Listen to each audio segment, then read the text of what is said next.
J'ai été en train de faire une série sur mon livre Le secret de l'onction, qui est sorti récemment.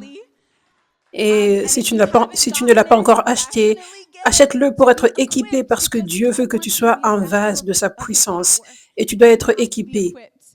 Tu as besoin que tes yeux spirituels s'ouvrent. Tu as besoin de connaître les secrets ou on peut aussi les appeler les révélations, les mystères du monde spirituel. Tu ne peux pas marcher dans la puissance de Dieu et accomplir ton appel avec une nature charnelle. Tu as besoin que tes yeux s'ouvrent, tu as besoin de devenir spirituel, tu dois devenir mature spirituellement. Amen. J'avais commencé à enseigner sur la transmission d'onction, ce que c'est, la puissance qui réside dans cela. Et aujourd'hui, c'est réellement une deuxième partie à propos de la transmission d'onction et spécifiquement comment recevoir la transmission.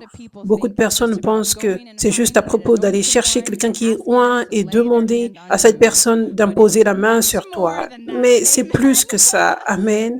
Il y a des principes dans le monde spirituel qui débloquent la transmission de l'onction pour que cela vienne dans ta vie. Et c'est ce que je veux enseigner aujourd'hui. Amen. Alléluia. Donc, premièrement, je vais partager ceci, ma propre expérience. Ce n'est pas quelque chose que j'ai lu dans un livre ou que j'ai entendu de quelqu'un d'autre, mais je partage mon expérience personnelle. Les miracles dont vous avez entendu parler aujourd'hui, les miracles que vous avez expérimentés, qui sont venus par l'onction de Jésus qui a coulé par moi pour sa gloire, cela est venu seulement parce que j'ai reçu la transmission.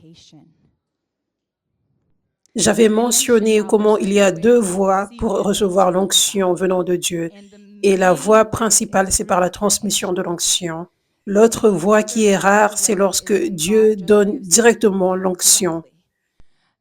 Dans ce réveil, la voie principale par laquelle Dieu va relâcher l'onction, c'est par la transmission. Donc, mon père spirituel, le prophète Dr. Jordavi, il habite en Tanzanie, à l'est de l'Afrique. Il a un ministère massif là-bas. Plusieurs milliers viennent toutes les semaines. Et c'est juste comme ici, mais avec des milliers de personnes. Je veux dire, c'est juste des miracles après miracles, délivrance, guérison, la puissance de Dieu qui agit tout le temps. Et il est dans le ministère, il a cette église depuis des décennies maintenant. Il marche dans la puissance de Dieu depuis longtemps, depuis 2004. Il est l'un de ces exemples rares où l'onction est venue directement de Dieu sans passer par un vase. Donc, ce qui s'est passé, c'est que il était appelé à être prophète depuis sa naissance. Et les prophètes, les vrais prophètes, sont en fait appelés depuis la naissance. Et pratiquement dans chaque circonstance, la plupart des circonstances, ils sont appelés depuis la naissance. Et quand il était un jeune enfant, il disait des choses et ces choses arrivaient. Et sa mère remarquait ces choses. Elle remarquait qu'il y a quelque chose de différent en lui. Il n'est jamais allé dans le monde, pas du tout. Il a grandi dans un foyer religieux. Et quand il était dans son adolescence, il est allé à une église qui avait le Saint-Esprit et c'est là qu'il avait eu la première rencontre avec le Saint-Esprit. Et quand il est allé le dire à ses parents qui étaient religieux, qui ne connaissaient rien sur le Saint-Esprit, ils l'ont rejeté et ils l'ont chassé de la maison parce que l'esprit de religiosité était si offensé. Donc, il a vécu sa vie dans la pauvreté pendant un long moment. Il était chassé depuis un jeune âge. Un pasteur l'a pris avec lui et il est resté avec son pasteur pendant un long moment. Puis, il a commencé à être dans le ministère de la musique. Il chantait des chansons pour Dieu, des chants de louange. Puis, il s'est occupé des enfants de la rue. En Afrique, il y a beaucoup d'enfants qui sont orphelins et ils sont dans la rue. Ils ont été abandonnés. Donc, il avait un tel cœur pour ses enfants. Donc, il avait une organisation et il a pris ses enfants, il les a nourris, il les a habillés, il s'est occupé d'eux. Il a fait ça pendant des années. Et il n'a jamais arrêté de prendre soin des orphelins. Il donne tellement aux orphelins là-bas en Tanzanie et au-delà. Ensuite, en fait, il était dans le ministère itinérant et puis il est devenu pasteur de sa propre église. Et donc, il avait réellement commencé le ministère dans sa vingtaine, au début de sa vingtaine. Il n'est jamais allé dans le monde. Il n'a jamais essayé de toucher le monde, pas du tout. Il a été pur toute sa vie. Et Dieu le préparait réellement pendant tout ce temps, plusieurs années, en vivant une vie pure. Il n'est jamais allé dans le monde. Il servait Dieu. Il servait dans l'Église pendant des années. Donc, un jour, vers la fin de sa trentaine, en 2004, il était sur le point d'aller servir lors d'une conférence quand Jésus lui est apparu. C'était la moitié de son corps. Il avait ce grand sourire sur son visage et il tenait un trousseau de clés. Et toutes ces clés portaient différents noms qui représentaient différents types de religions, les dénominations, des tonnes de religions différentes et de dénominations. Et Jésus a dit, Jor, son nom c'est Jor David, mais il avait dit, Jor, je te donne les clés pour libérer mon peuple de la religiosité.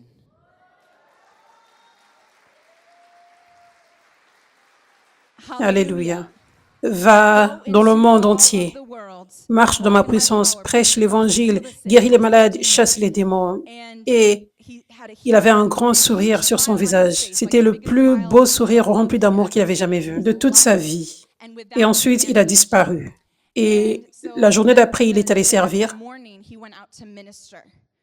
Ok, mais avant cela, il n'avait jamais vu la puissance de Dieu agir par lui. Il était juste comme un ministère normal, vous savez. Il avait les signes du prophétique, mais il y avait juste ces signes par-ci, par-là. Mais ce matin-là, il est allé servir et le monde spirituel était juste ouvert. Il pouvait voir tous les problèmes que les gens avaient dans le monde spirituel. Et il était aussi rempli de tellement de foi. Et il disait, quelqu'un sur la chaise roulante, lève-toi. Et la personne se levait et commençait à marcher. Alléluia. Donc, tellement de miracles se produisaient ce jour-là, après l'apparition de Jésus. Ils l'ont amené à l'hôpital. Je veux dire, c'était le réveil qui avait éclaté.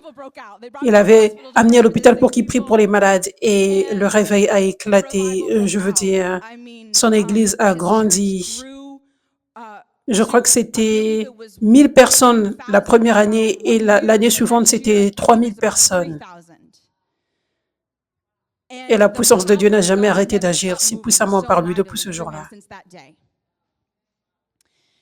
Et ça, c'était à la fin de sa trentaine. Donc, vous pouvez voir ce long trajet que Dieu lui a fait traverser pour venir de cette façon unique, pas par la transmission d'onction. Voici quelque chose à propos de la transmission d'onction. Quand tu as un père spirituel ou une mère spirituelle, ton parent fait en sorte que les choses ne soient pas si longues. Il t'offre un raccourci. Il te donne la sagesse immédiatement, vous savez. Et en même temps, il y a aussi une redevabilité qui est là. Donc, quand Dieu le fait de cette autre façon, il y a ce processus qui est plus long. Vivre de façon pure pendant un long moment. Et puis, il peut te confier l'onction. Amen. Donc, ça, c'est l'histoire de mon père spirituel, le prophète Dr. Jor David, comment l'onction a été relâchée sur lui. Il avait un père spirituel avant cela, mais pour son appel, c'était unique. Il avait cet appel comme Moïse. Donc, même si Moïse aurait eu des leaders, de mentors avant lui, Moïse était au-dessus d'eux. C'était un cas unique, vous savez. C'est comme ça que ça s'est produit pour lui. Puis, ça, c'était en 2004 quand cela a commencé. Et son ministère a toujours des milliers de personnes jusqu'aujourd'hui. 3000 à 5000 personnes qui viennent toutes les semaines. Et j'ai été là plusieurs fois. Et quand j'étais là pour la première fois, j'étais en admiration. Je n'avais jamais vu le ciel sur la terre comme je l'avais vu là-bas. Et maintenant, je suis si heureuse de le voir ici maintenant. Oui. Juste la joie immense. Parce que la présence de Dieu et sa puissance est là toujours. L'immense joie que les gens sont libérés et guéris, touchés et transformés. Je n'avais jamais vu de la réjouissance et de la louange à Dieu comme je l'avais vu là-bas. La gloire qui était rendue à Dieu. Alléluia. Donc, Comme beaucoup d'entre vous connaissez mon histoire, pour ceux qui ne le savent pas, je vais partager brièvement. Je recherchais mon appel sur cette terre et je pensais que je l'avais trouvé. Je pensais que j'étais appelée à être une compositrice et interprète chrétienne. Et je poursuivais cela. Je m'étais abandonnée à Dieu il y a environ 8 ans, après avoir rencontré sa puissance pour la première fois et mes yeux spirituels s'étaient ouverts. J'avais tout abandonné à Dieu. J'étais chrétienne toute ma vie, mais quand j'avais rencontré la puissance de Dieu, ça avait tout changé. Finalement, mes yeux étaient ouverts pour voir réellement l'amour de Dieu pour moi et sa proximité, et juste être en mesure de finalement commencer à comprendre à quel point il est grand, majestueux, tout-puissant, et comment je suis petite, et comment il est le créateur, je suis la créature. Juste, j'avais un déclic tout d'un coup. Qui suis-je pour savoir ce qu'il y a de mieux pour ma vie? Qui suis-je pour ne pas donner toute ma vie à Dieu? Donc, j'avais fait cela finalement il y a 8 ans et j'avais dit à Dieu, je ferai tout ce que tu veux, je te donne mes rêves, ma volonté, mes plans, toutes choses. Et Dieu a répondu à cette prière 9 mois plus tard quand je m'étais rendue à une conférence à Los Angeles appelée Conférence de guérison prophétique. Et c'était mon père spirituel que je ne connaissais pas encore, le prophète Dr. Jordavi, qui était venu de la Tanzanie à l'est de l'Afrique pour servir là, à Los Angeles. Et je l'avais vu servir. Et à ce point-là, ça faisait déjà 9 mois que je voyais la puissance de Dieu agir. J'avais commencé à voir cela par différents ministères. Mais quand j'avais vu la puissance de Dieu agir par lui, c'était un tout autre niveau. J'étais choquée, les démons partaient rapidement. J'étais choquée par l'onction prophétique qui coulait par lui et qui touchait les gens. J'étais si choquée. Et là, Dieu l'a utilisé pour me parler. Il a prophétisé que j'étais appelée à être une apôtre de Jésus-Christ et que j'étais appelée à atteindre les nations et que Dieu ferait beaucoup de miracles par moi. Cette parole est venue par lui, cette prophétie pour ma vie. Je savais que c'était un vrai prophète de Dieu. Mon esprit le savait. J'avais vu les fruits et Dieu parlait à mon esprit. Ça, c'est un vrai prophète de Dieu. Et il te parle maintenant de ma part. Et je veux que tu reçoives ceci. Je l'avais ressenti profondément dans mon esprit. Et je ne voulais pas du tout être dans le ministère. Je ne voulais pas être une apôtre. Ma plus grande passion, 9 mois plus tôt, quand j'avais rencontré la puissance de Dieu pour la première fois, c'était de voir d'autres personnes rencontrer la puissance de Dieu parce que ça m'avait embrasé. Et je savais que c'est ce qui me manquait toute ma vie chrétienne. Et je voyais tous mes amis chrétiens, ma famille. C'était des centaines de personnes probablement, des personnes rencontrées à l'université, au lycée, quand j'ai étudié à l'étranger, différentes églises à Los Angeles. J'avais tellement d'amis chrétiens à ce point-là et mon cœur brûlait pour qu'ils rencontrent la puissance de Dieu parce que je savais que pratiquement tous ces gens n'avaient jamais rencontré la puissance de Dieu. Et je voyais qu'ils étaient comme j'étais avant, tièdes, pas soumis à Dieu et pas en feu pour Jésus. Donc ma plus grande passion était devenue de voir les autres rencontrer la puissance de Dieu. Je n'avais juste aucune idée que Dieu voulait m'utiliser moi. Cela ne m'était jamais passé par la tête. Jamais, parce que je n'avais vu que environ 2 personnes marchaient dans la puissance de Dieu. Je me voyais comme, pas comme une personne incroyable spirituellement, pas du tout. Je me voyais juste comme une femme chrétienne normale. Et définitivement, je ne m'étais jamais vue comme une prédicatrice ou une oratrice publique. Je n'avais jamais imaginé cela. Jamais, je vous le promets. Mais quand j'ai entendu cette parole, je m'étais sentie comme Moïse. Dieu m'avait rappelé Moïse.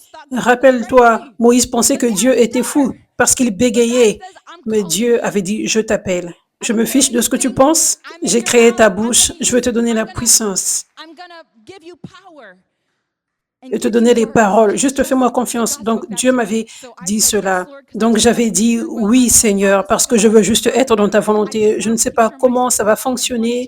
Je ne peux pas m'imaginer prêcher, même pas une seule prédication. Je ne peux pas m'imaginer devant 10 personnes parce que même à l'université, je faisais des présentations devant 10 personnes et mon cerveau était comme tout mort. Je ne pouvais même pas me rappeler de ce que je devais dire, parce que je ne maîtrisais pas la prise de parole en public. Parler spontanément, je pouvais être actrice, je pouvais avoir un script, je pouvais chanter sans être nerveuse, mais parler de façon spontanée devant les gens qui me regardent, vous savez, non. Donc, je ne pouvais pas imaginer comment cela allait prendre place, je ne pouvais pas l'imaginer. J'ai juste fait confiance à Dieu. Donc, c'est comme ça que ça s'est produit.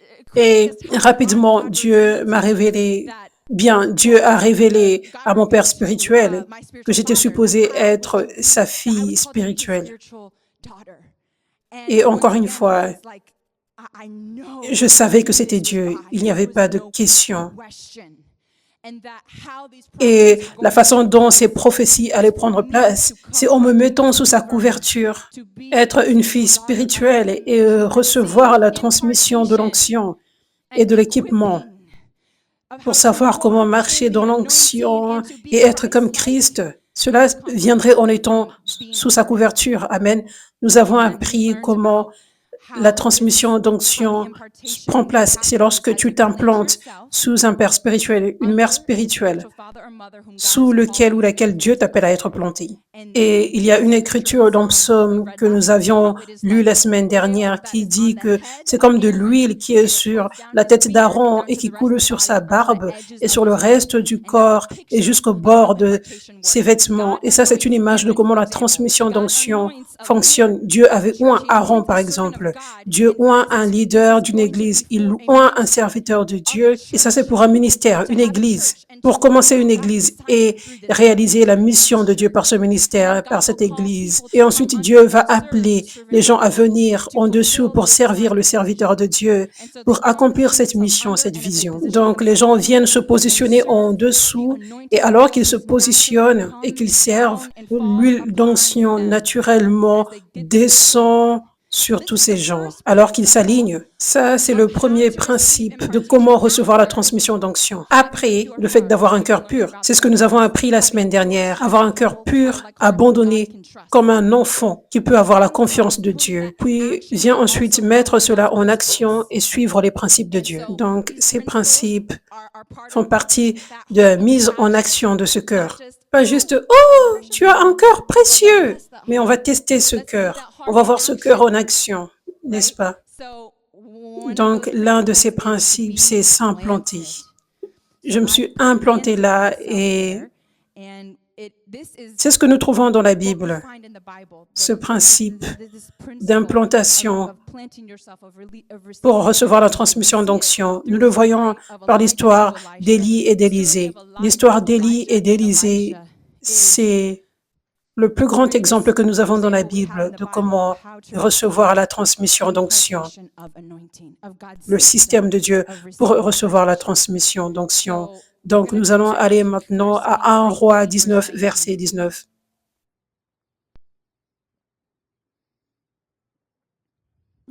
Alors, Élie, le prophète Élie, partit de là et trouva Élisée.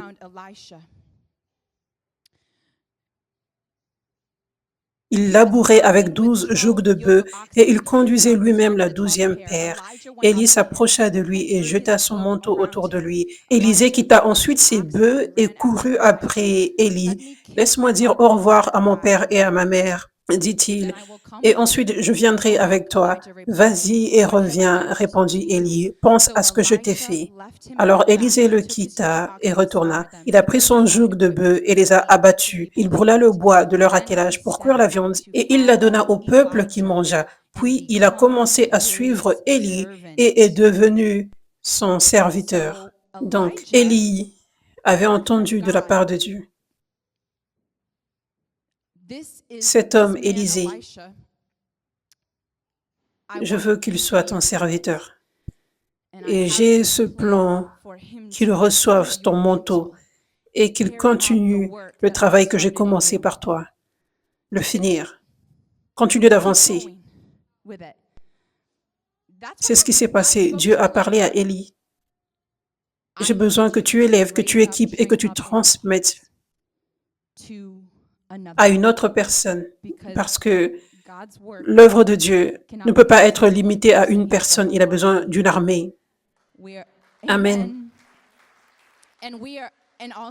Et aussi, notre temps sur cette terre est limité. Donc, ce n'est pas la voie de Dieu de juste se focaliser sur toi-même et ton propre ministère et ne pas être en train de déverser sur d'autres. Ne pas faire attention sur qui Dieu veut que je déverse, que je lève, que je transmette. et que je donne gratuitement ce que j'ai reçu gratuitement. Ça, c'est la voix de Dieu. Donc, Dieu avait parlé à Élie. Cet homme parla, Élisée, je l'appelle à être ton serviteur. Je l'appelle à être ton fils spirituel. Va le lui dire. Et c'est ce qui s'est passé. Dieu a parlé par Élie. Viens, suis-moi, sois mon serviteur. Et Élisée savait que c'était la voix de Dieu. Nous le savons parce que rapidement, il a tout quitté. Et il a suivi rapidement. Et il est devenu son serviteur.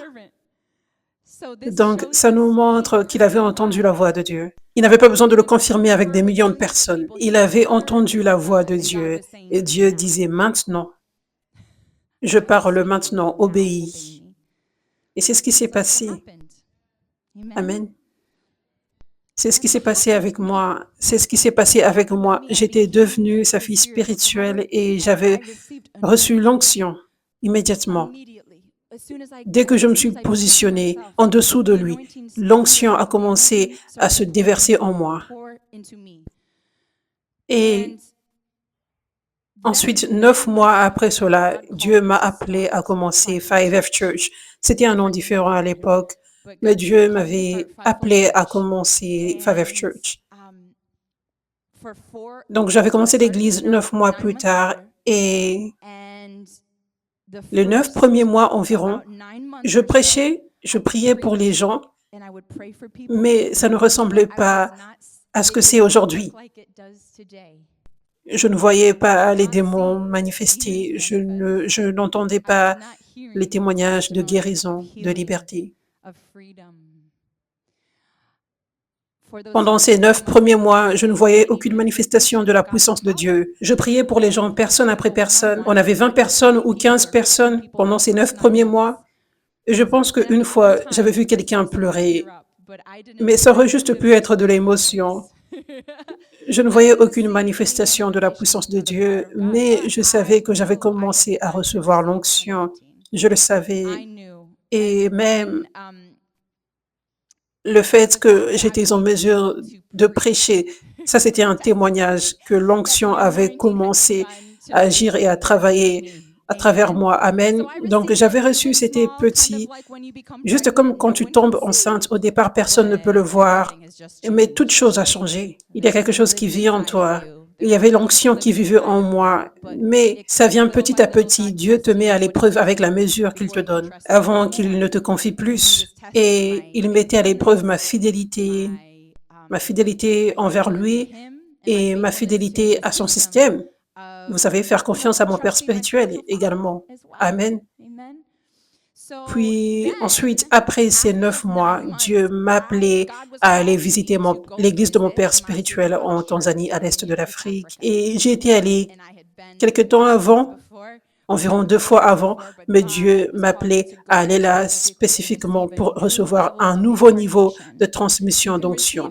Tu peux recevoir la transmission d'onction en ligne, mais beaucoup de fois, spécialement quand ça en vient à un plus haut niveau, pour les objectifs de Dieu. Spécifiquement, Dieu va t'appeler à faire un sacrifice et à venir en personne pour recevoir la transmission d'onction. Donc, j'étais allée là, j'étais remplie d'attente et j'étais affamée de voir ce que je voyais à son église se produire à Los Angeles et dans notre église et en Amérique, parce que je n'avais jamais vu l'onction, la puissance de Dieu à ce niveau-là, nulle part en Amérique. Et j'étais affamée pour ça plus que toute autre chose. Donc, je m'étais rendue là, affamée, remplie d'attente et remplie de foi. Et il a relâché la transmission d'onction sur moi. Il a placé de l'huile sur ma tête. Et je suis tombée sous la puissance de Dieu et j'ai reçu la transmission d'onction. Environ 2 jours plus tard, je me rendais à l'aéroport et son fils spirituel et sa fille spirituelle, un apôtre et un prophète qui marche dans la puissance de Dieu, qui chasse les démons, qui guérissent les malades, qui marche dans cette même onction, m'avaient conduit à l'aéroport. Et ils étaient si enthousiastes. Ils disaient, ce sera si différent maintenant. Tu verras la puissance de Dieu agir avec facilité. Ça va être complètement différent. Et je disais, vraiment? Waouh! Et je les avais crus parce qu'ils sont passés par là. C'était un fils et une fille spirituelle. Et je les ai vus marcher dans la puissance de Dieu maintenant. Donc, ensuite, j'étais dans l'avion J'étais si différente dans le monde spirituel. Je me rappelle, c'était un vol de 23 heures. Et généralement, je regardais des films. Il n'y a rien de mal avec les films, aussi longtemps que ce n'est pas démoniaque, que ça n'ouvre pas des portes au diable. Sinon, là, il y a un problème. Mais il n'y a rien de mal avec le fait de regarder des films. Généralement, je regardais des films, mais mon homme spirituel était juste enflammé. Je veux dire, je ne pouvais rien faire d'autre que lire la Bible et prier. Pendant tout ce vol de 23 heures, je veux dire, j'étais juste tellement en feu, j'étais affamée, j'étais amoureuse de Jésus. Je lisais la Bible et la Bible prenait vie comme jamais auparavant. J'étais choquée. Je n'avais jamais vu mes yeux s'ouvrir en lisant la parole de cette façon. Donc, j'avais déjà vu l'impact de la transmission d'onction sur moi. Puis ensuite, c'était le premier dimanche quand j'étais de retour. J'étais tellement dans l'attente, j'étais si affamée que la puissance de Dieu agisse dans l'église. Nous avions 15 personnes environ à cette époque-là et Chantal n'était pas encore là, mais sa maman était venue. Je pense que c'était la deuxième fois qu'elle venait, sa maman et son papa. Et à la fin de la prédication, j'avais dit, vous tous venez devant. Et il n'y avait qu'environ 15 personnes à l'église à ce moment-là. Et elle se tenait juste là. J'avais placé ma main doucement sur la sienne et tout d'un coup, elle est tombée sous la puissance de Dieu et j'étais choquée. J'étais choquée parce que je n'avais jamais vu la puissance de Dieu agir par moi avant ce moment-là. Et juste après cela, tout d'un coup, l'onction prophétique est venue sur moi. Ce qui s'est passé, c'est que, en fait, je me rappelle, mon père spirituel, il est un prophète. Donc, je reçois cette onction prophétique. Je me rappelle de ces prophéties par rapport à comment je verrai tellement de choses dans le monde spirituel et tout ça. Et j'étais comme, waouh, ça va être incroyable parce que je n'ai jamais rien vu. Je n'ai jamais vu une vision. Je n'ai jamais entendu quelque chose pour personne. J'étais toujours ébahie quand je voyais les gens agir dans le prophétique. Je n'avais jamais eu quoi que ce soit de prophétique, mais j'y avais cru. J'y avais cru. Parce que le prophète avait dit ce que Dieu disait par le prophète. Donc, tout d'un coup, j'ai commencé à prier pour quelqu'un et une connaissance est venue dans mon esprit. Juste une connaissance. Je veux dire une connaissance pour savoir quoi prier pour cette personne. Donc, j'ai commencé à parler juste des paroles. Je crois que c'était quelque chose comme tu as été blessé par beaucoup de personnes, mais Dieu te libère de cette douleur maintenant et Dieu apporte de bonnes personnes dans ta vie, quelque chose comme ça. Et je ne la connaissais pas. Et alors que je déclarais ça, cette personne pleurait tellement. Et c'est là que j'ai réalisé, waouh, l'onction prophétique est venue sur moi. J'ai réellement reçu la transmission. Alléluia. Et ensuite, je suis allée prier pour une autre personne et la même chose s'est produite. Cette connaissance est venue en moi, j'ai déclaré des paroles et la personne pleurait.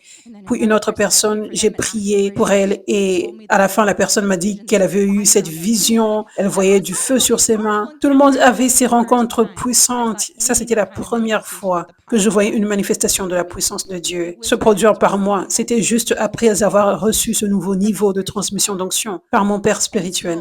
Donc, puis les 3 années qui suivaient environ, ça ressemble juste à ça. Pendant chaque service, des fois, les gens tombaient sous la puissance de Dieu et ils avaient des rencontres avec Jésus. Je veux dire, nous étions petits, donc ce n'était pas à chaque service, mais la plupart des services, il y avait des rencontres avec Dieu. La puissance de Dieu agissait, c'était par le ministère prophétique la plupart du temps. Les gens étaient juste touchés par les paroles prophétiques, les gens étaient baptisés du Saint-Esprit. C'était ça pendant 3 ans. Aucune guérison ni délivrance. Peut-être 2 témoignages de guérison, mais aucune délivrance. OK. Donc ça, c'était comme ça pendant 3 ans. C'était la même chose. Et Dieu me mettait à l'épreuve par cela, vous savez, pour voir si je serais reconnaissante pour son onction précieuse, même si ce n'était pas, vous savez, le grand réveil, l'onction qu'on verrait un jour. Mais pendant 3 ans, c'était juste cela. Et en fait, chaque année, on a décru. Donc, Dieu testait réellement si je serais fidèle à Dieu et aussi fidèle à son principe d'être planté et de faire confiance à mon Père spirituel et ces paroles prophétiques qu'il avait déclarées. Vous savez, Amen. Donc, Donc, puis j'ai continué à recevoir la transmission d'onction. L'onction grandissait en moi pendant tout ce temps, alors que je continuais à être obéissante et à servir Dieu et à suivre ces principes que je vais vous enseigner encore plus aujourd'hui. Ce que sont ces principes, l'onction a continué à grandir en moi. Maintenant, pour moi, vous savez, comment Dieu a réellement commencé à débloquer l'onction, comment ça s'est produit pour moi. C'était vraiment comme un bébé qui naît. L'onction grandissait en moi, mais on ne voyait pas cette croissance graduelle. Comme je le dis, c'était pratiquement la même chose pendant 3 ans. Et notre Église devenait de plus en plus petite chaque année, jusqu'à n'avoir que 2 personnes en 2020, cette 3e année. On allait vers la 4e année. Puis, ce qui s'est passé, c'est que les murs de Jéricho sont tombés comme Dieu me l'avait promis. Alléluia. Mon père spirituel, il avait aussi prophétisé il avait prophétisé ceci. Je pense que c'était environ 1 an et demi après avoir commencé l'Église. Il avait prophétisé que la façon dont ces prophéties vont se réaliser, la façon dont le réveil va éclater, cette prophétie que le réveil c'est maintenant, qui va se propager dans le monde entier, et la façon dont ces prophéties vont se réaliser dans ma vie également, voir la puissance de Dieu agir par moi. La façon dont ce réveil va éclater, cela sera, il a dit, je vois cela se produire par des vidéos d'1 minute. Donc Dieu dit maintenant, tu dois partager des vidéos d'1 minute continuellement, juste comme les Israélites marchaient autour des murs de Jéricho. Ils étaient obéissants, ils ont continué. Même s'il n'y avait pas brique après brique qui tombait, il n'y avait aucun signe que ça tomberait. Ça paraissait un peu fou, mais ils ont continué d'obéir à la parole de Dieu. Et puis, après avoir fait le tour 7 fois, les murs sont tombés. Dieu a fait en sorte que le mur tombe. Puis, je me suis entraînée au montage vidéo. Je ne savais pas comment faire des montages. Et nous avions, je veux dire, environ 5 à 10 personnes à l'église. À cette époque-là, personne ne savait faire du montage vidéo et personne n'avait le temps de servir. Donc, c'était majoritairement moi qui faisais toutes choses. Donc, je m'étais entraînée à faire des montages vidéo. J'ai commencé à poster des vidéos. Il y avait difficilement des vues, des interactions pendant 3 ans, jusqu'à la vidéo numéro 1 million. Non, je ne sais pas combien de vidéos, mais probablement, je ne sais pas combien, mais après des tonnes de vidéos postées, finalement, en 2020, le dernier jour de 2020, j'ai posté une vidéo sur TikTok de 59 secondes qui montrait Dieu qui agissait avec puissance tout au long de cette année. Ce n'était pas la délivrance, il y avait une seule guérison, 2 guérisons dans cette vidéo. Et Chantal était dans cette vidéo, elle tombait sous la puissance de Dieu. Mais c'était juste un montage de moments où Dieu agissait avec puissance. Et j'avais fait une simple prière à la fin. Je déclarais la liberté et la guérison pour les gens. Et en 1 jour et demi, le jour de mon 30e anniversaire, le 1er janvier 2021, cette vidéo est devenue virale. Elle a atteint 1 million de vues. Et le plus grand miracle, c'est qu'il y avait des milliers de commentaires des gens qui témoignaient de miracles qu'ils avaient reçus par cette vidéo. Les gens disaient, ma douleur a disparu, le COVID a quitté. C'était le temps où, c'était en 2020. J'ai senti quelque chose me quitter. Maintenant, je sens la paix. Tout type de miracle. Les athées qui disaient, je suis athée, mais j'ai ressenti la puissance quand j'ai regardé ceci. Donc, les murs de Jéricho sont tombés. Puis j'ai commencé à faire des directs 2 fois par semaine à partir de là et les miracles se produisaient à chaque direct. Et immédiatement, une plateforme a commencé à se produire à cause des vidéos virales. Les gens ont commencé à suivre tellement à cause de cette seule vidéo virale et ensuite il y avait plusieurs vidéos qui devenaient virales. Les miracles se produisaient à chaque direct et j'étais choquée parce que je n'avais vu Dieu faire un miracle qu'une fois à travers moi lors d'un direct et c'était 2 mois plus tôt. Mais maintenant, c'était à chaque fois. 2 mois plus tard, le 21 mars, j'étais dans le parc, là où je servais, parce que c'était le temps du Covid, nous étions dehors. Et cette femme avait voyagé depuis Massachusetts avec son amie et 2 autres personnes avaient voyagé de Nashville juste pour faire partie de notre service d'église dans un parc parce que ces gens avaient vu ces vidéos qui devenaient virales et ils avaient senti que Dieu les poussait à venir le rencontrer là. Donc ce jour-là, j'ai prié pour cette femme comme je le faisais déjà depuis quelques années. Mais cette fois-ci, quelque chose de différent s'est passé. Dieu a débloqué l'onction qui grandissait en moi comme jamais auparavant. Alors que j'ai commencé à prier pour elle, elle est tombée sous la puissance de Dieu. Elle a commencé à avoir des convulsions et j'ai réalisé que c'était un démon qui se manifeste en elle. Donc, j'ai commandé aux démons de partir parce que la grâce de Dieu était là pour m'aider, me donner la force de le faire pour la première fois. J'ai commandé au démon de partir et le démon l'a quittée avec force et elle est tombée. Et elle s'est endormie et elle était libre. Alléluia. Alléluia. Et à partir de là, c'était juste comme mon père spirituel. Un jour, Jésus lui est apparu, il a relâché l'onction sur sa vie, il lui a donné les clés et à partir de là, la puissance de Dieu a agissé à chaque fois.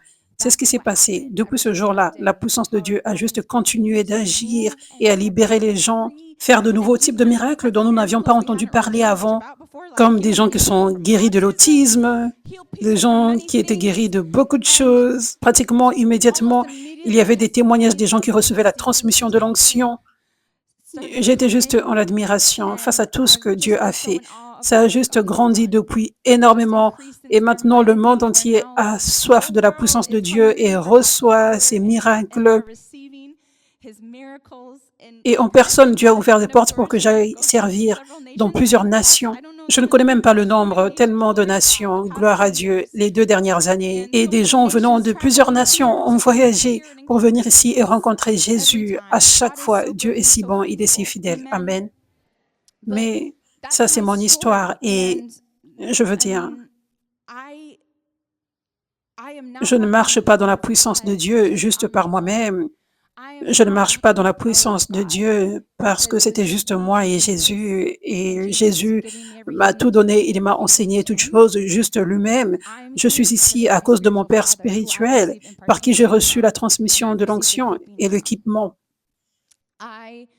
Je n'avais jamais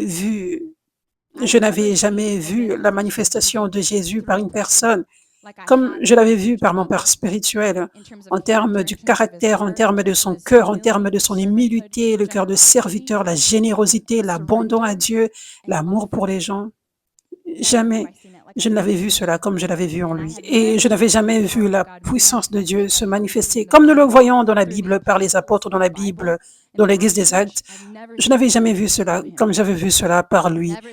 Je n'avais jamais vu les démons fuir de cette façon comme je l'avais vu par lui et les miracles qui se produisaient. Donc, je lui donne de l'honneur et je veux être juste si honnête avec vous.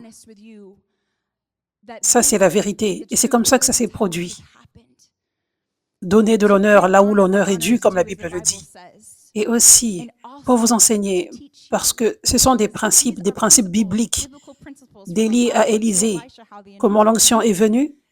Ça, c'est la voie de Dieu pour recevoir la transmission de l'onction et marcher dans son onction. Numéro 1, il faut s'implanter là où Dieu t'appelle à être planté. Entendre Dieu te dire dans l'esprit, je t'appelle à aller là. Ça, c'est ton Élie. Quitte tout et sers Élie. Suis Élie alors qu'il me suit, comme Paul dit. Imitez-moi comme j'imite Christ.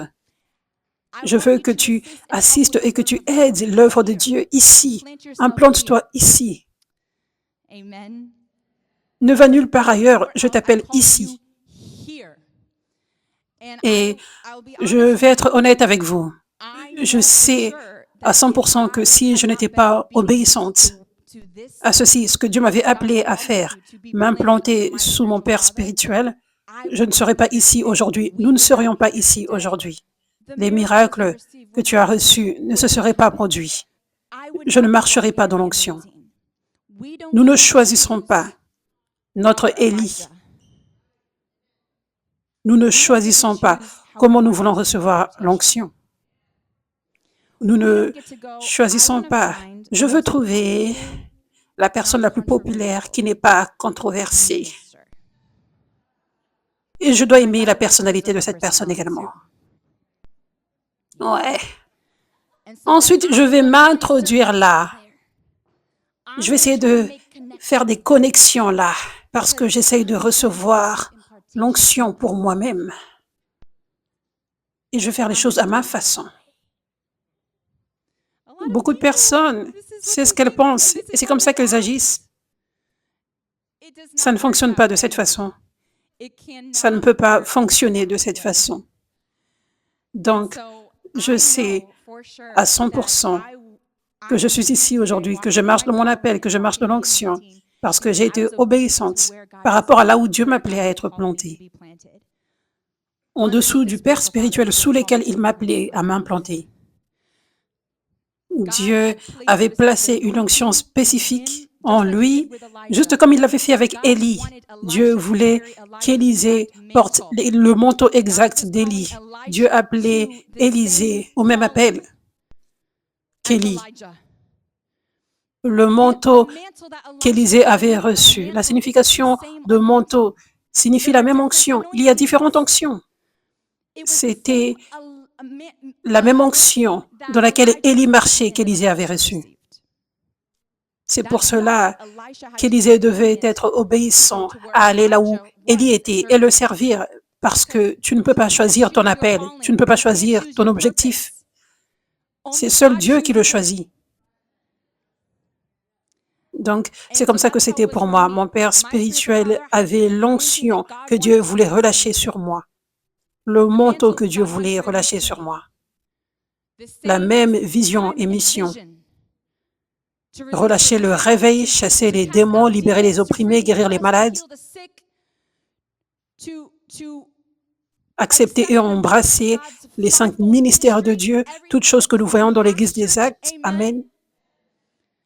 Donc, Dieu m'avait appelé là. Et je connais ce principe. Je connais ce principe pour être vrai avec vous. Et nous voyons comment Élisée était mise à l'épreuve par rapport à ce principe de rester implanté et de ne pas aller à d'autres endroits. Dans 2 Rois 2, verset 2, Élie dit à Élisée, « Reste ici, le Seigneur m'a envoyé à Bethel. » Mais Élisée dit, « Aussi sûrement que le Seigneur vit et comme tu vis, je ne te quitterai pas. » Ils sont donc descendus à Bethel. Je vais sauter quelques écritures. Alors Élie lui dit, « Reste ici, Élisée. » Le Seigneur m'a envoyé à Jéricho et il répondit, « Si certainement que le Seigneur vit et que tu vis, je ne te quitterai pas. » Ils sont donc allés à Jéricho. La compagnie des prophètes de Jéricho alla vers Élisée et lui demanda, « Sais-tu que le Seigneur va te prendre ton maître aujourd'hui? » « Oui, je sais, a-t-il répondu. « Alors taisez-vous. » Alors Élie lui dit, « Reste ici, l'Éternel m'a envoyé vers le Jourdain. » Et il répondit, « Aussi certainement que le Seigneur vit et comme tu vis, je ne te quitterai pas. » Alors ils marchèrent tous les deux. Donc plusieurs fois, Élie dit, « Élisée, reste ici alors que moi, je m'en irai par là. » Et Élisée a continué de dire, « Non, je ne te quitterai pas. » Et ça, c'était un test de Dieu, un test de sa loyauté, un test pour voir s'il resterait planté là où Dieu l'avait appelé à rester. Et Élisée a passé ce test. C'était un test qu'il devait passer pour recevoir le manteau d'Élie. Et j'ai été mise à l'épreuve de cette façon également. Vous savez, l'Église américaine occidentale, je veux juste être vrai avec vous, il y a beaucoup de religiosité. Oui, ce n'est pas un secret, il y a beaucoup de religiosité, vous le savez. Je prêche beaucoup sur ça également. Nous avons eu des enseignements complets sur la religiosité ici pendant 1 mois. On a fait cette série ici, mais il y a beaucoup de religiosité dans l'Église américaine et l'Église occidentale, pas juste en Amérique. Et il y a de l'ethnocentrisme en Amérique en général et aussi dans les églises américaines. Il y a aussi du racisme. C'est réel. C'est en Amérique et dans l'église américaine également. Il y a également des préjugés et ça a juste façonné une vision.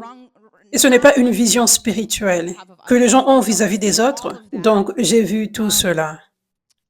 J'ai vu toutes ces choses. Et ceci a fait en sorte que certaines personnes rejettent mon père spirituel et en retour me rejeter moi parce qu'il est mon père spirituel. J'ai vu cela et j'ai vu la tentation de l'ennemi. Vous savez, voici la chose sur la religiosité, c'est que plus quelqu'un est comme Jésus, plus la religiosité déteste cette personne. C'est juste ce que nous voyons dans la Bible avec Jésus. Jésus lui-même, il n'y a personne d'autre que la religion a le plus détesté que Jésus. Il n'y a personne d'autre que les pharisiens, les sadducéens, les religieux ont détesté plus que Jésus. La haine était si forte qu'ils ont crucifié Jésus à cause de la haine, à cause de la jalousie. Donc, aujourd'hui, plus nous sommes comme Jésus, plus les pharisiens d'aujourd'hui, l'esprit de religiosité nous déteste. Donc, j'ai vu cette haine, j'ai vu cette jalousie, cet esprit pharisien, religieux, rejeter mon père spirituel. Donc, j'ai vu beaucoup de personnes. Le diable a essayé d'utiliser beaucoup de personnes pour me tenter à quitter mon père spirituel. Beaucoup de personnes ont dit, tu devrais le quitter. Je peux devenir ton mentor si tu veux, à la place. Et vous savez ce que je dis face à cela, à toutes ces personnes qui m'ont dit cela, qui m'ont dit cela dans le passé et qui me diront cela dans le futur. Je dis ces paroles familières que Jésus a dites une fois à un chrétien. Oh, vous le savez déjà, arrière de moi, Satan.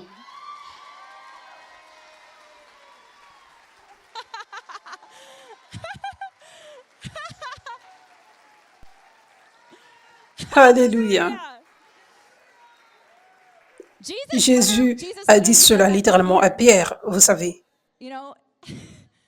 Donc, je ne suis pas effrayée d'offenser qui que ce soit. Je suis comme Jésus, je dis la vérité. Matthieu 16, verset 21. À partir de ce moment-là, Jésus commença à expliquer à ses disciples qu'ils devaient aller à Jérusalem et subir beaucoup de choses entre les mains des anciens, des principaux prêtres et des enseignants de la loi, et qu'ils devaient être tués et le troisième jour ressuscités. Pierre le prit à part et commença à le réprimander. « Jamais, Seigneur, dit-il, cela ne t'arrivera jamais. » Jésus se retourna et dit à Pierre, « Arrière de moi, Satan. Tu es un piège pour moi. Tu n'as pas à l'esprit les préoccupations de Dieu, mais seulement les préoccupations humaines. » Oui.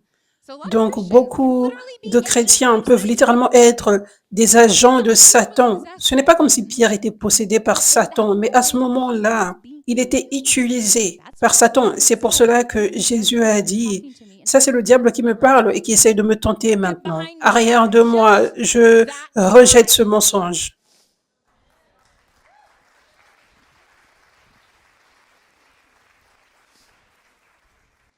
Oui, donc je ne quitterai jamais mon père spirituel. Je ne pourrai jamais le faire. Je sais que ça va blesser Dieu plus que toute autre chose. Et c'est ça qui briserait mon cœur plus que toute autre chose. Et je sais que l'onction va disparaître. Je sais que mon appel sur terre ne sera pas accompli. Je sais que les plans du diable vont prospérer. Et je ne veux pas laisser cela se produire. Alors je dirai, arrière de moi, Satan, et je continuerai de dire cela. Je sais que ça, c'est le principe de Dieu. Tu ne peux pas choisir qui tu veux choisir. Quand Dieu t'appelle vers ton Élie, tu dois rester avec ton Élie. Tu ne peux pas faire en sorte que les choses fonctionnent dans d'autres endroits moins controversés où tu seras plus accepté. Ça ne va pas fonctionner. L'onction ne se déversera pas sur ta vie. Tu pourrais ne tromper que toi-même. Tu pourrais ouvrir une porte et laisser le diable te donner de la puissance et tu penses que tu marches dans l'onction. Mais tu ne le fais pas. Ne joue pas avec ça. Ne joue pas avec les principes de Dieu. Pour recevoir l'onction, nous devons avoir de la révérence dans ce domaine. Ne gâche pas les choses en essayant de recevoir l'onction comme tu le veux. Amen. Alléluia.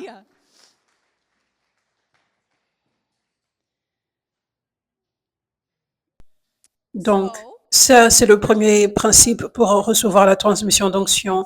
Rester planté, rester en place. Le deuxième principe pour recevoir l'onction, c'est servir, être un vrai serviteur. Rappelez-vous, Élisée était devenu un serviteur d'Élie. Donc, le deuxième principe, c'est de servir là où tu es planté. Être un serviteur là et avoir un cœur de serviteur là. Beaucoup de personnes qui veulent recevoir l'onction, qui veulent recevoir la transmission d'onction.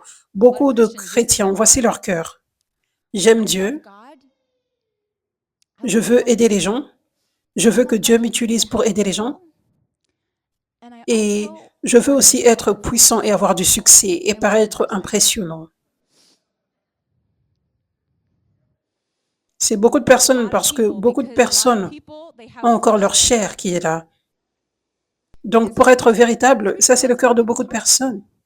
Je ne dis pas que ces gens n'aiment pas Dieu, je ne dis pas qu'ils ne veulent pas aider les gens, mais ils ont aussi ce mauvais motif qui est là en même temps. Tu ne peux pas avoir ce mauvais motif qui est là. Ça va tout empoisonner. Empoisonner tout ton cœur. Ça va salir tout ton cœur. N'est-ce pas? Donc, le principe pour recevoir l'onction, en fait, ce que j'enseigne, comment recevoir la transmission d'onction, ça c'est en fait Dieu lui-même qui doit voir qu'il peut te faire confiance. Donc, ce n'est pas comme fais ceci, et fais ceci, et fais cela, et tu recevras l'onction. Non, fais toutes ces choses, mais que ton cœur soit là. Ne le fais pas juste pour cocher la liste, mais que ton cœur soit là. Fais réellement ce que Dieu t'a demandé de faire. Sois implanté et sois réellement implanté. Ne te présente pas juste à l'église le dimanche. Ne te connecte pas juste au direct sans réellement faire attention, mais sois un vrai disciple. Sois un vrai disciple. Alors que tu écoutes de tout ton cœur, viens tôt et ne quitte pas tôt, reste jusqu'à la fin. Écoute les messages à nouveau, médite sur la parole, prends des notes, écoute une deuxième fois, prends des notes et médite la parole, mets en pratique les enseignements du dimanche pendant toute ta semaine. Connecte-toi au direct au milieu de la semaine et sois un disciple à nouveau. Applique ces choses, médite à nouveau. À chaque fois que les enseignements, l'équipement est relâché, là où tu es planté, sois toujours un disciple, prends-le au sérieux. Ça, c'est une grande partie du fait d'être planté, être un vrai disciple. Ok, donc, tu dois avoir un cœur de serviteur. Et donc, tu ne peux pas juste servir et aider et assister à l'église, mais tu dois avoir un cœur de serviteur. Un cœur de serviteur, ce type de cœur. Dieu recherche ceux qu'il va oindre. Ce sont ceux qui sont passionnés à propos de l'œuvre de Dieu. Ils ne sont pas passionnés d'eux-mêmes. Ils ne sont pas passionnés d'être oints et d'avoir un ministère, mais des gens passionnés de l'œuvre de Dieu, passionnés du salut, de la guérison, de la délivrance des gens, les yeux ouverts à l'amour de Dieu, des gens qui sont équipés pour être des puissants vases de Dieu. Dieu recherche ce cœur. Je vous ai partagé que ma plus grande passion, c'était devenu de voir d'autres personnes rencontrer la puissance de Dieu. Donc, je me rappelle, au départ, quand j'avais commencé à voir Dieu agir avec puissance, j'ai invité les gens énormément. Là où je rencontrais la puissance de Dieu, là où je rencontrais la puissance de Dieu. Et puis, quand j'ai rencontré mon père spirituel et j'ai reçu mon appel, je croyais que Dieu m'appelait à marcher dans l'onction comme mon père spirituel le faisait, mais je ne le ressentais pas. Et ça paraissait comme si c'était lointain. Et c'était difficile pour moi de l'imaginer. Mais quelque chose de beau et de saint s'est produit à ce moment-là. Quand je ne ressentais pas cela, j'ai aimé que Dieu m'ait appelé dans cette position de faiblesse et je ne me voyais pas de la façon dont Dieu me voyait parce que ça m'a rendu humble, ça m'a gardé humble. Ce n'est pas comme si j'avais ceci en moi. Je devrais être ointe. Je serai une grande servante. Puis j'ai reçu cette prophétie. Oui.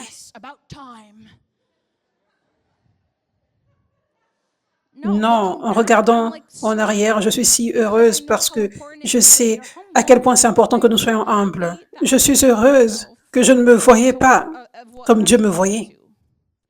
Ce qui s'est passé, c'est que j'avais juste obéi. Ok, Seigneur. Et pendant 3 ans et demi, je ne voyais pas une grande onction agir par moi. Donc toujours, je ne me voyais pas comme Dieu me voyait.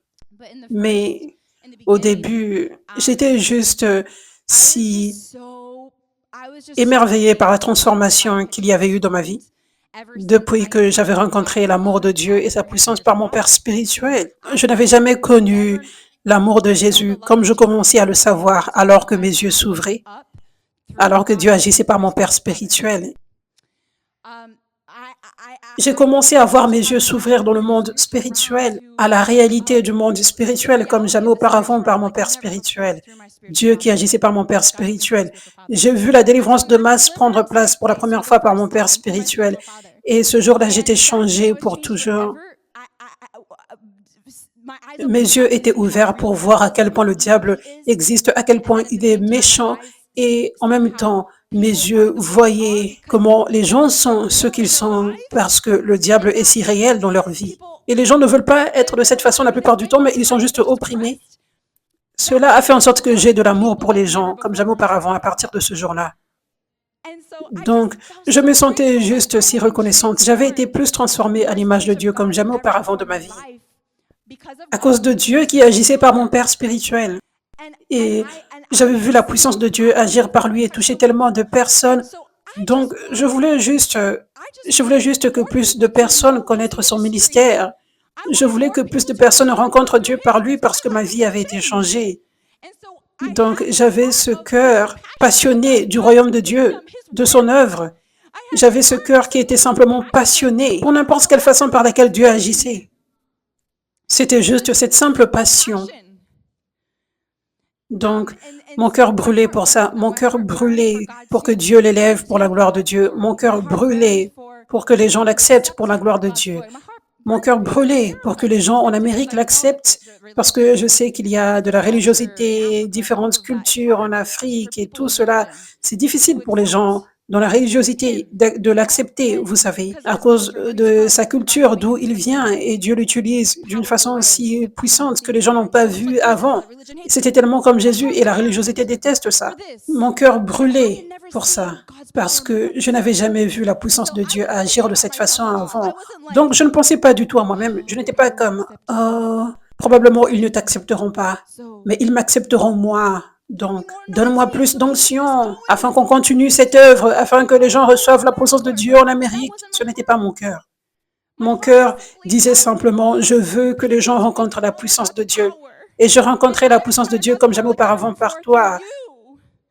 Donc, j'espère, je prie que Dieu t'élève pour sa gloire, que les portes s'ouvrent pour toi afin que plus de personnes, afin que les gens rencontrent ce que moi j'ai rencontré. Jésus, le vrai Jésus, c'était ça mon cœur. Et alors que je regarde en arrière, je vois que ça, c'est le cœur de serviteur que Dieu recherche.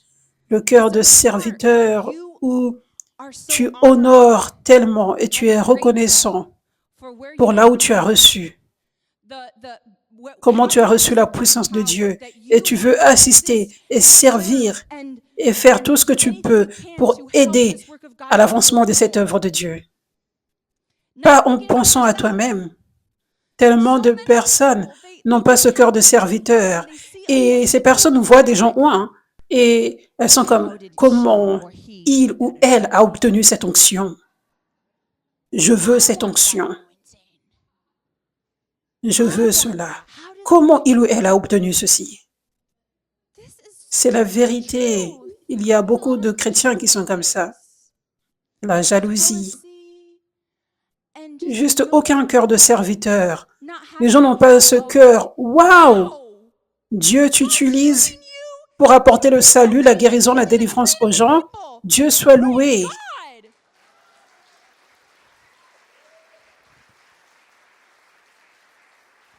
J'ai prié pour ceci,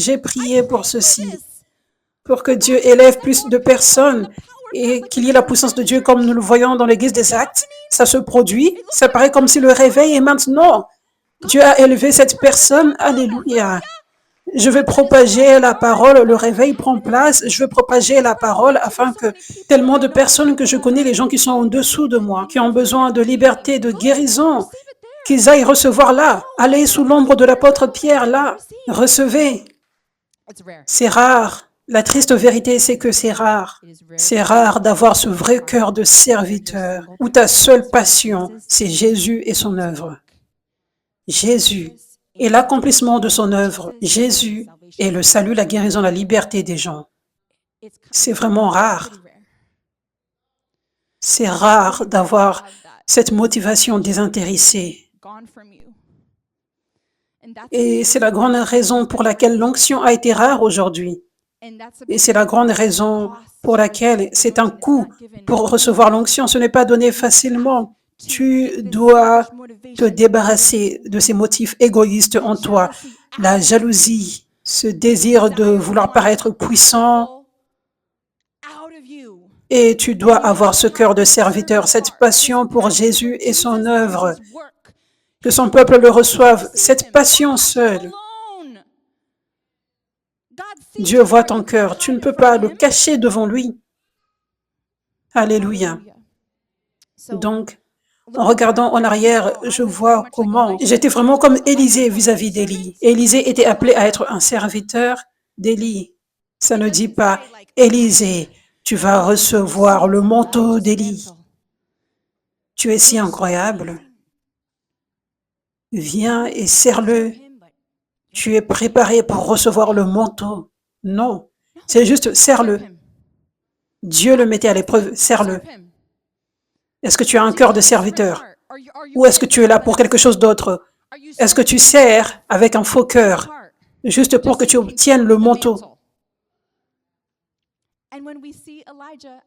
Ça dit dans la Bible qu'Élisée était un serviteur d'Élie. Donc, toute sa vie, il servait Élie, il servait Élie. Et un jour, surprise, parce que ce cœur était si beau, Dieu l'avait mis à l'épreuve, il pouvait avoir confiance. Le manteau d'Élie est venu sur Élisée. Et même une double portion. Donc, il marchait dans la même onction, il faisait les mêmes miracles qu'Élie, et en double. Alléluia. Ce n'était pas en une nuit. Tu dois être là juste pour servir, pas pour quelque chose d'autre. Les années passent, mais tu es juste là pour servir. Dieu veut que tu aies ce cœur. Je veux juste aider à l'avancement du royaume de Dieu. Donc là où il t'a planté, c'est de là que tu as reçu la liberté, la guérison. Tes yeux se sont ouverts à l'amour de Dieu, le salut, la vie en abondance. Apprécie là où tu as reçu et aie une passion pour l'œuvre de Dieu que tu as reçue et qui aide d'autres personnes qui sont là. Sers-là, fais peu importe ce qui est nécessaire là pour assister et aider à l'avancement de cette œuvre de Dieu. Et quand Dieu voit ce cœur désintéressé, que ça a été mis à l'épreuve, ce cœur de serviteur a été mis à l'épreuve, ensuite l'onction viendra sur toi. Et ensuite, quand ça viendra sur toi, tu ne penseras pas à toi-même et à ce que tu ressembles, mais tu auras ce même cœur exact. Cette passion pour l'œuvre de Dieu, cette passion pour le peuple de Dieu. Les gens qui sont réellement loin, ils ne pensent pas à quel point ils sont puissants et incroyables, à quel point ils paraissent grands. Premièrement, ces gens n'ont pas du temps pour ça, parce que ta vie, c'est une vie de service et de sacrifice. Plus Dieu t'appelle, plus il attend de toi en retour. Plus il y a de l'onction, plus il y a des choses qui te sont demandées.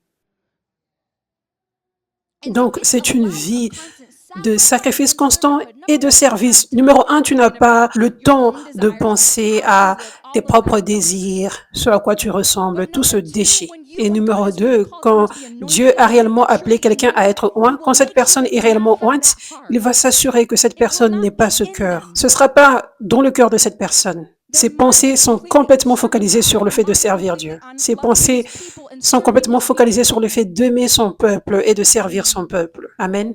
Alléluia.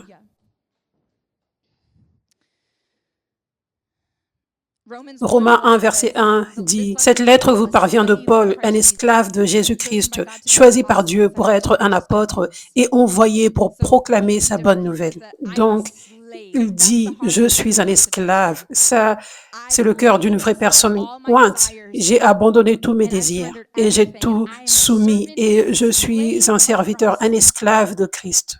Ça, c'est ma vie. Faire peu importe ce qu'il veut, que ce soit glamour ou non, dans les coulisses ou devant les gens, je suis un esclave, je suis un serviteur et c'est tout pour la gloire de Dieu. Toute chose que je fais. Amen.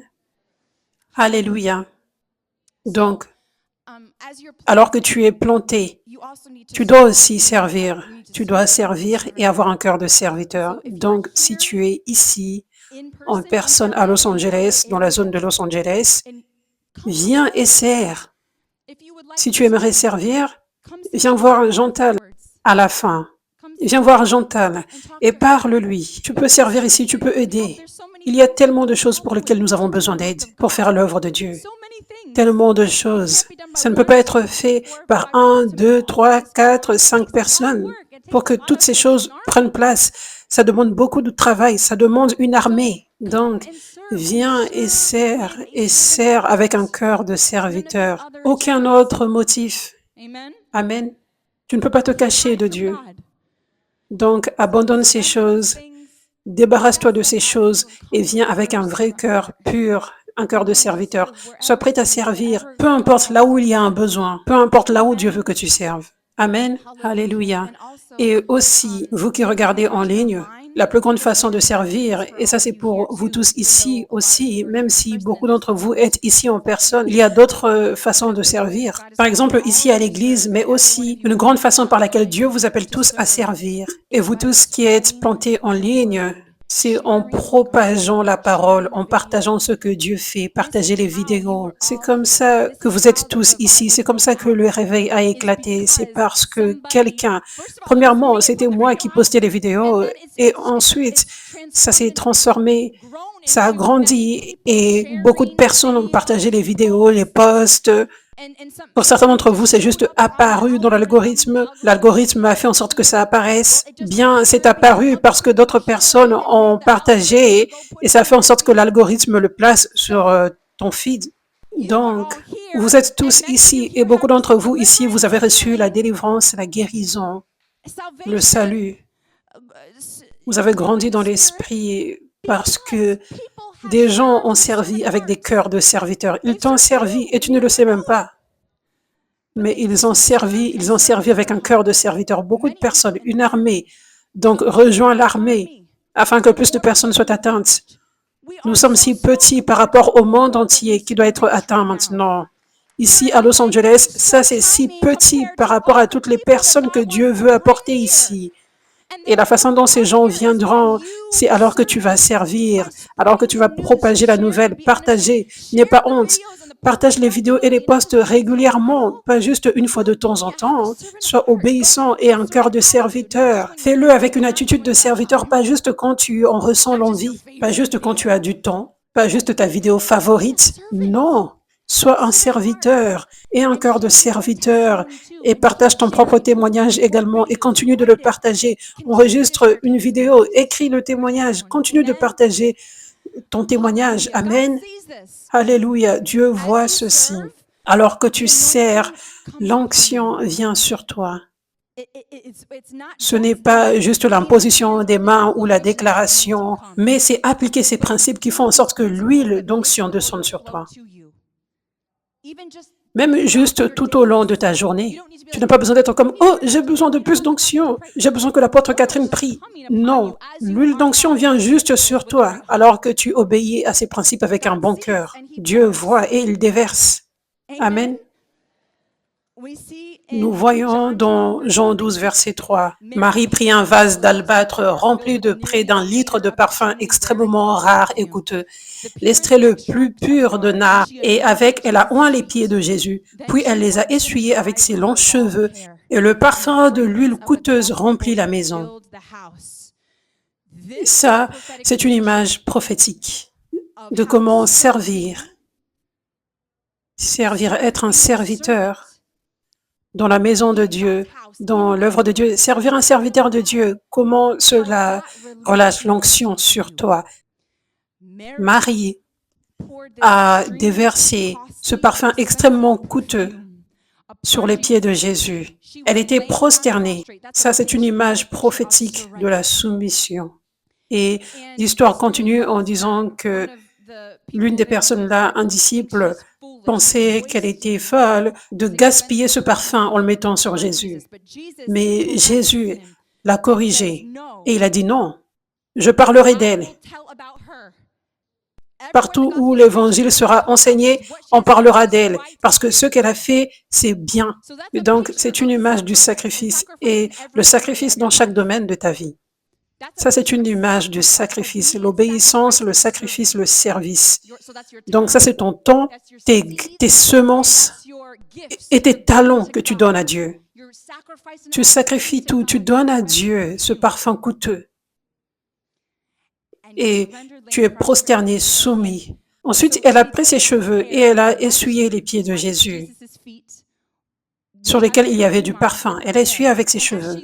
Et alors qu'elle a quitté cet endroit, maintenant, Jésus avait l'odeur de ce parfum qui était placé sur lui, qu'elle avait placé sur lui, n'est-ce pas?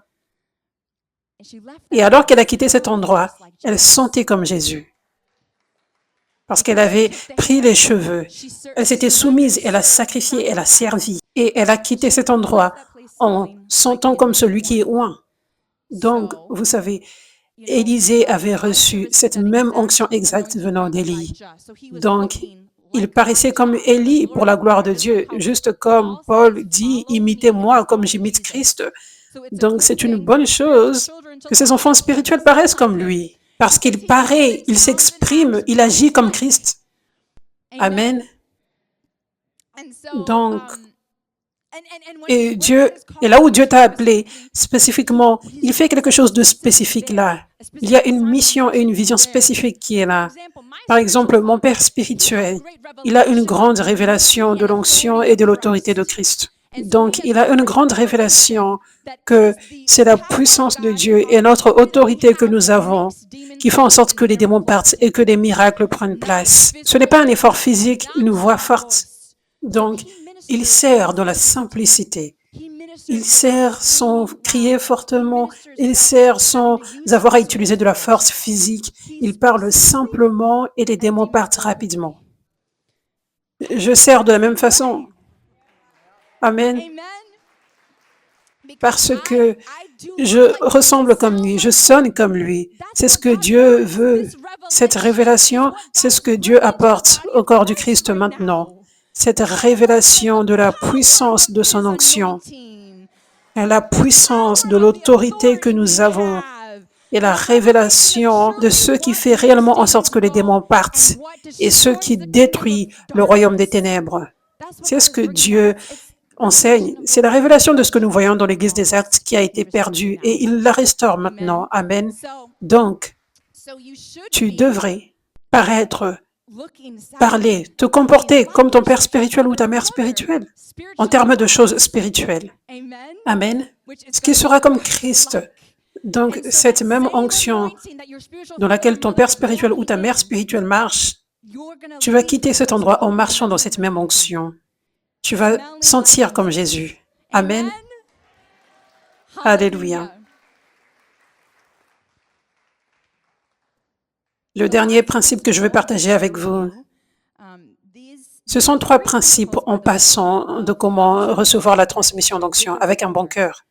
Et alors que tu suis ces principes avec un bon cœur, l'onction viendra automatiquement sur toi. Que j'impose une main sur toi ou non, Dieu voit tout. Et il va relâcher cette onction.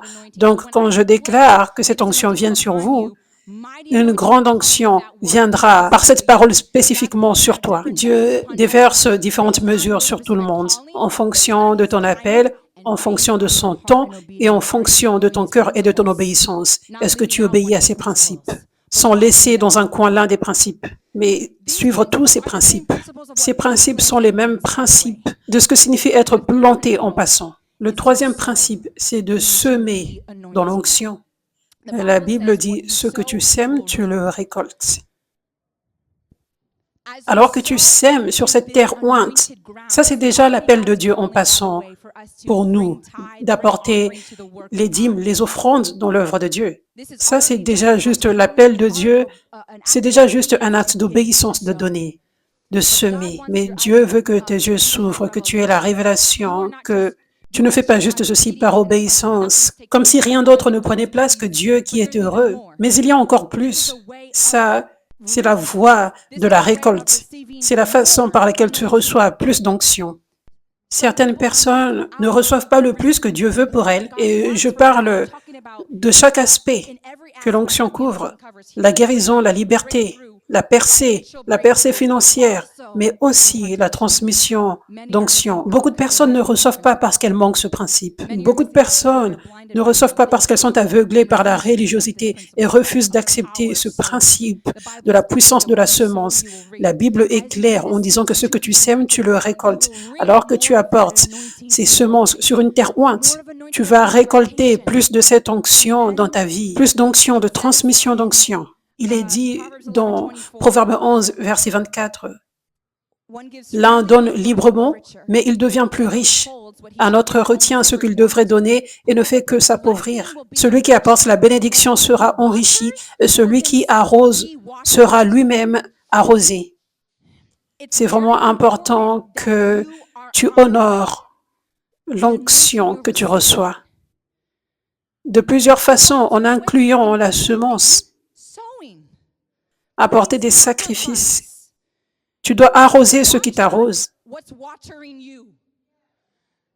Dieu doit voir que tu valorises afin qu'il continue de déverser sur toi et qu'il fasse croître ce qu'il déverse sur toi. Et ce que beaucoup de personnes ne savent pas aujourd'hui dans le corps du Christ, parce que nous n'avons pas vu l'Église des Actes comme ça devrait l'être, nous n'avons pas vu à quel point l'Église est puissante quand elle fonctionne comme Dieu l'a voulu. L'Église ne fait pas beaucoup sans l'onction. Donc, elle n'a pas beaucoup de valeur sans l'onction. Donc, ce que beaucoup de personnes ne réalisent pas à cause de ça, à cause de ce qui se passe dans ces temps sans l'onction, ce que beaucoup de personnes ne réalisent pas, c'est que, écoutez, Dieu relâche l'onction à la tête. La tête, c'est le serviteur de Dieu que Dieu a appelé à avoir un ministère, l'Église. L'onction est relâchée là. L'onction n'est pas relâchée ici, là, partout. Elle est relâchée sur la tête. Et la tête représente le ministère. C'est le leader du ministère. Et le ministère découle de la tête, de Jésus à la tête, le ministère. Et ensuite, l'onction coule de la tête sur le reste du corps. Donc, ça, c'est le vrai système de Dieu, de comment ça devrait fonctionner. L'onction est déversée sur le serviteur de Dieu. Il appelle le serviteur de Dieu à avoir un ministère, une église. L'église, c'est l'endroit où le corps du Christ est équipé et reçoit la transmission de l'onction pour atteindre le reste du monde. Donc, vous tous qui venez ici, vous recevez de la tête l'onction, vous recevez la transmission d'onction et vous recevez l'équipement. Comment marcher dans l'onction, comment être plus comme Christ et comment voir dans le monde spirituel pour avoir la victoire sur le diable. Et ensuite, tu vas dans le monde. Tu sors d'ici et tu vas dans le monde. Tu vas sur ton lieu de travail. Certaines personnes ont d'autres ministères et elles reçoivent la transmission d'onction. Elles sont implantées ici. Si tu as un autre ministère et Dieu t'a appelé à recevoir la transmission d'onction ici, tu dois suivre tous les principes. Ce n'est pas juste comme je veux venir, recevoir et juste m'en aller. Si tu veux qu'elle continue de se déverser sur ta vie, c'est le même principe. Et tu dois être honnête par rapport à là où tu as reçu l'onction également. Parce que nous ne pouvons pas cacher. Nous devons honorer l'onction. Tu ne peux pas recevoir l'onction que tu n'honores pas. Amen. Tu ne peux pas être secret à propos de ça. Oh, c'est juste entre moi et Jésus. Non, cette onction va s'assécher. Mais tu reçois l'onction ici, tu reçois l'équipement. Tu vas dans le monde. Pour certains d'entre vous, c'est votre propre ministère. Certains d'entre vous, vous avez vos propres églises. Et tu relâches là ce que tu as reçu ici. Tu vas sur ton lieu de travail, tu vas vers ta famille, tu vas faire tes courses, tu vas dans l'entreprise, tu vas dans la rue, dans ces endroits différents, et tu rencontres les gens dans le monde, et tu relâches ce que tu as reçu de la tête. Tu relâches l'onction, tu relâches la parole de Dieu que tu as reçue. Mais tu dois comprendre, ça c'est l'ordre de Dieu et son principe. Ce n'est pas juste Dieu m'a dit ceci, il y a de l'ordre. Dieu t'a dit par un serviteur de Dieu. Dieu t'a dit par la tête. Juste comme Dieu m'a dit mon appel par mon Père spirituel. Dieu a relâché l'onction sur ma vie par mon Père spirituel. N'est-ce pas? Donc, devine quoi? J'honore mon Père spirituel parce que je sais que ça, c'était le système de Dieu pour me relâcher l'onction et l'équipement, pour que j'accomplisse mon appel. Je ne pouvais pas choisir une autre façon. Ça, c'est la voie de Dieu seul pour ma vie. Donc, je dois l'honorer. Et je dois l'honorer en toute façon. Vous savez, je dois arroser là-bas pour continuer d'être arrosé. Amen. Je dois reconnaître que c'est venu de Dieu par lui, sur moi. Je ne peux pas sauter mon père spirituel. Dieu a choisi de venir par lui. Donc, je choisis de l'honorer. Amen. Donc, beaucoup de personnes ont un problème avec le fait de donner à l'Église parce qu'elles n'ont pas cette révélation que j'ai partagée. Tu ne reçois pas juste de n'importe où, tu reçois d'un seul endroit quand c'est réellement la voix de Dieu. Et la façon dont tu es en mesure d'aider d'autres personnes et de relâcher l'onction à d'autres personnes et chasser les démons de d'autres personnes et enseigner la parole de Dieu à d'autres personnes, cela s'est produit parce que tu as reçu l'équipement et la transmission d'onction de là où tu es planté. Donc, c'est pour cela que tu devrais honorer en toute façon, inclus par la semence. C'est ce principe dans la vie quand tu es reconnaissant à quelqu'un pour ce qu'il t'a donné. Tu honores, tu remercies, pas juste en parole, mais tu ressens dans ton cœur. Pour certaines personnes, c'est peut-être un cadeau de Noël, je ne sais pas. Tu y penses pendant des mois. Je veux donner à cette personne le cadeau le plus beau cadeau d'anniversaire, n'est-ce pas? Plus quelqu'un te touche et te bénit, plus tu veux honorer et dire merci, n'est-ce pas? Donc, c'est le même principe. Dieu veut voir cela. Il veut voir que tu valorises réellement. Il évalue si tu valorises là où tu as reçu, si tu valorises son royaume, si tu valorises son œuvre. Parce que ça, c'est sa voie de faire son œuvre. C'est en relâchant l'onction sur la tête, elle se disperse partout. Amen.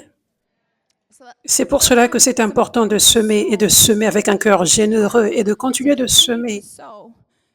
Ça te connecte à l'onction afin qu'elle continue de se déverser sur toi et qu'elle augmente dans ta vie également. Amen.